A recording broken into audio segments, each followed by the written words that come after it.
महिला याच्या बरोबरच्या प्रकाश बरोबरच्या मोठ्या संख्येने आलेले आहेत आणि बाकीचे आमचे सगळे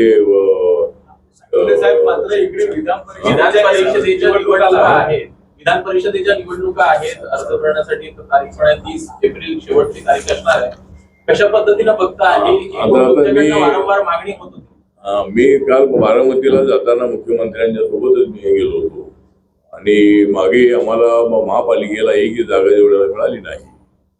तेवढ्याला मुख्यमंत्र्यांनी बोलवून आपल्याला सांगितलंय की यावेळेस तुम्हाला एमएलसी देणार. आता ते कुठली या ज्या 9 मध्ये ते देत आहेत की नंतर ज्या आपल्या ज्या राज्यपाला नॉमिनी आहे ते त्याच्यामध्ये देतात माहीत नाही आहे. पण काल माझ्या भेटीमध्ये ते म्हणालेले आहेत की आम्ही जे आश्वासन दिलेलं आहे त्याप्रमाणे मी म्हणालेले आहे. त्यामुळे आता मी त्यांचे संपर्क साधणार आहे. पण एक एमएलसी यावेळेला आपल्याला नक्की मिळेल आणि 1 किंवा 2 जे महानगरपालिकेचे आपल्या 1 किंवा 2 जे आपले अध्यक्षपद आहे या अध्यक्षपद आम्हाला द्यावीत असा आमचा आग्रह आहे. 2 तरी द्यावेत किंवा 1 तरी आम्हाला मिळालं पाहिजे. तर त्या पद्धतीने तू एमएलसीचा प्रश्न विचारलाय तर एवढ्याला ते करतील अशी आम्हाला अपेक्षा आहे. त्याने आश्वासन इलेक्शन एवढ्याला दिलं होतं तसं मी मीडियाला तेवढ्याला सांगितलं होतं आणि आम्ही एवढ्या नक्की देऊ असं ते म्हणाले होते. मागणी केली का? मागणी केलेली आहे का? मागणी केलेली आहे ना. मागणी केलेली आहे कारण आम्हाला मागणीच करावी लागते. त्यामुळे मागणी करावी लागते म्हणजे देणं त्यांच्याकडे आहे. मागणी केल्याशिवाय काय मिळणार नाही. पण एवढ्याला ते करतील अशी अपेक्षा आहे. एकनाथ शिंदेकडनं मित्र पक्षाला बस ना तू याला बसायला उठवू नका त्या लोक. एकनाथ शिंदेकडनं बच्चू कडू यांचं नाव कुठेतरी निश्चित होताना दिसत आहे. मित्र पक्ष मानला जातो एकनाथ शिंदेचा. मात्र भाजपचे जे काही मित्र पक्ष आहेत त्यांना कुठेतरी डावललं जात आहे असं तुम्हाला वाटतं? एकूणच काय डावललं जाते असं काय नाही. बीजेपीकडे लोकांची एवढी मोठी गर्दी झालेली आहे की कुणाला काय द्यायचं संभ्रमामध्ये मुख्यमंत्री आहे. एवढ्या लोकांना आश्वासन दिलेली आहे की याला तिकीट नाही मिळालं की तुला हे देऊ ते देऊ असं सगळ्यांना सांगावं लागतंय. माझ्याकडे जे लोक येतात त्यांना मी सांगत असतो तुला मी देणार आहे. तरी देणार आहे का मी सांगत नाही. ठीक आहे त्यांचे झालेलं आहे. पण आता जर बच्चू कडू यांना एकनाथ शिंदे देत असेल तर चांगली गोष्ट आहे. बच्चू कडू यांनी आमच्या महायुतीसोबत राहिलं पाहिजे. बच्चू कडूंना जर तिकीट द्यायचं असेल. बच्चू कडू अत्यंत संघर्षशील नेते आहेत. शेतकऱ्यांसाठी त्यांनी मोठा लढा उभा केलेला होता. त्यांच्यासारखा एक माणूस विधिमंडळामध्ये असणं अत्यंत आवश्यक आहे. त्यामुळे एकनाथ शिंदेच्या बरोबर ते आले होते. अपक्ष 10 जे होते त्याच्यामध्ये बच्चू कडू सुद्धा होते आणि आमचं सरकार महायुतीचं बनवण्यामध्ये त्यांचा मोठा वाटा आहे. त्यांचा आहे. मध्यंतरी थोडं त्यांचं आंदोलन एकदम सुरू झालेलं होतं आणि कर्जमाफीसाठी आणि महाराष्ट्र सरकारने कर्ज माफी केलेलं आहे. एक टप्पा जो आहे तो 2 लाख कर्ज जे होतं ते माफी केलेलं आहे आणि राज्याचा जो खजिना आहे तो सुद्धा तेवढा भरेल असा नाही आहे. हळूहळू त्याचा निर्णय होणार आहे.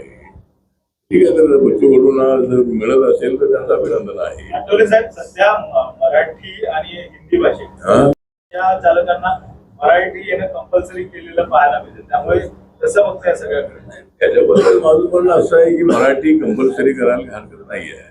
मराठी बोलायला आलं पाहिजे गोष्ट तरी आहे. पण मुंबई ही काही तशी तामिळनाडू नाही आहे. मुंबई ही काही बेंगलोर नाही आहे. हैदराबाद नाही आहे. तर त्या तिकडच्या लँग्वेजमध्ये तिथं जर राहायचं असेल ती भाषा शिकलीच पाहिजे. मुंबई कॉस्मोपॉलिटन सिटी आहे. मुंबई आर्थिक राजधानी आहे आणि सर्व भारतातल्या प्रत्येक राज्यातला कोणी ना कोणी माणूस इथं आहे आणि त्या माणसाला इथं मराठी माणसाने सोडून दिलेलं आहे. काही लोक विरोधामध्ये बोलतात पण मराठी माणसानेच मोठं मन करून त्यांना उतारलेलं आहे. पण अशा पद्धतीचा निर्णय प्रतापराव आपले मिनिस्टर प्रताप सरनाईक साहेब माझे चांगले मित्र आहे आणि त्या माझ्याकडे खातं होतं. मी ट्रान्सपोर्ट खात्याचा मंत्री असताना माझ्याकडे खातं होतं. आणि मी त्यावेळेला अनेक वर्ष जे हे आपलं जे परमिट आहे रिक्षाचं ते अनेक वर्ष नव्हतं त्यावेळेला मी ते चालू गेलो होतं आणि हजारो लोकांना त्या परमिटचा फायदा झाला होता. त्यामुळे मराठी शिका हा आग्रह करायला हरकत नाही आहे. पण असा एखादा आदेश काढणं वगैरे या मताची मी समज नाही. कारण हिंदी भाषा आपली राष्ट्रभाषा आहे आणि आज आमची खेड्यापाड्यात महिला सुद्धा हिंदी बोलते. मराठी बोलणारी जी आमची महिला आहे एखादी अशिक्षित आहे झोपडपट्टीत राहणारी ती सुद्धा हिंदीत चांगलं बोलते. त्यामुळे ठीक आहे तो विषय नाही आहे. पण मराठीचा आग्रह असायला हरकत नाही. तर परमिटचं अर्ज करून असं काय ते जे लोक उपाय मारणार का ते लोक झालेले. त्यामुळे असा काहीतरी निर्णय घेऊन मुंबईची प्रतिमा खराब करू नये. मुंबई ही व्यापक आहे. मुंबईचं दिल फार मोठं आहे आणि मुंबईला सगळ्यांना सामावून घेतलेलं आहे. पण मराठीत शिकलं पाहिजे या मताची मी सहमत आहे. त्यांनी मराठी शिकावं आणि इथं राहणारे 80% लोक मराठीत चांगलं बोलतात. आता केरळची मुलं मी बघितली, आंध्राची बघितली, साऊथ इंडियाची बघितली, नॉर्थ इंडियाची बघितली, गुजराती मुलं बघितली, मुली मराठी चांगली बोलतात की नाव त्यांचं गुजराती असतं पण मराठी चांगलं बोलतात. त्यामुळे इथं 80% मुलं मुली अत्यंत चांगलं मराठी बोलतात. राजकारण करून मुंबईची इमेज थोडीशी करू नये असं माझं मत आहे. ठीक आहे प्रतापराव सरनाईकांच्या मताची मी सहमत आहे की इथं राहणाऱ्या व्यक्तींनी मराठी शिकायला पाहिजे. मुंबईने संधी दिलेली आहे. मराठी माणसांनी त्यांचा आदर केलेला आहे. काही लोकांचा काही विरोध असेल परंतु मराठी माणसांनी इतर भाषिकांना सुद्धा मोठ्या प्रमाणामध्ये सहकार्य केलेलं आहे. त्यामुळे ठीक आहे तर मुंबई शहराला मजबूत करणं, मुंबई शहराला समृद्ध करणं, त्या बिल्डिंग बांधायची असतील तर मजूर आणायचे कुठून, म्युन्सिपाल्टीमध्ये कॉन्ट्रॅक्ट लेबर आणायचे कुठून, घरामध्ये काम करणाऱ्या महिला किंवा पुरुष आणायचे कुठून. त्यामुळे या सगळ्या लोकांची मुंबईच्या डेव्हलपमेंटला आवश्यकता आहे आणि म्हणून त्यांच्या आता SRA स्कीम जी आहे SRA स्कीम सध्या मुंबईमध्ये मोठ्या प्रमाणामध्ये देवेंद्र सुरू आहे.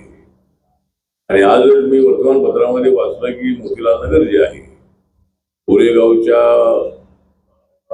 पश्चिमेला असणारं मोतीलाल नगर जे आहे त्या ठिकाणी घरं मोठी मोठी आहे. घर आता आहे पण त्यांनी मागे वाढवलं, इकडे वाढवलेलं आहे. तर त्या ठिकाणच्या लोकांना 1600 स्क्वेअर फीट कार्पेट एरियाचं घर देण्याचा निर्णय झालेला आहे, म्हाडाने घेतलेला आहे.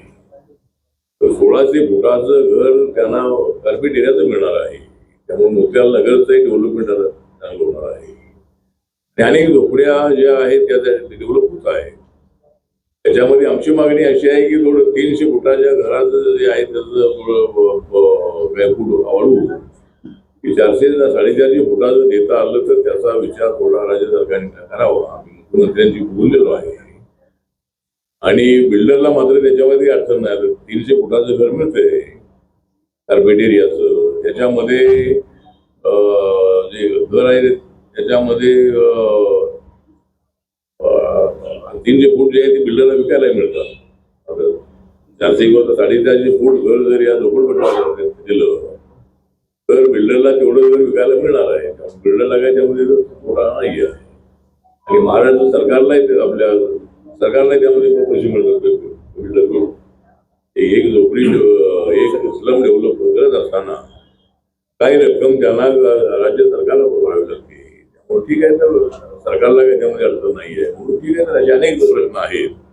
त्या प्रश्नांसाठी आम्ही लढे दिलेले आहे आणि काही काळ प्रकाश खंडागळे माझ्यासोबत होते. त्यांना इलेक्शनमध्ये मागच्या वेळेला तिकीट देता आलं नाही कारण हे आमचे मित्रपक्ष आम्हाला तिकीटच देत नाही. ते आमच्याकडे तिकीट दिल्याशिवाय यांना काय मला तिकीट देता येत नाही आहे. याला तिकीट मिळालं नाही पण त्याच्या विशेष मात्र चांगली मतं घेतली होती आपण उभा राहून.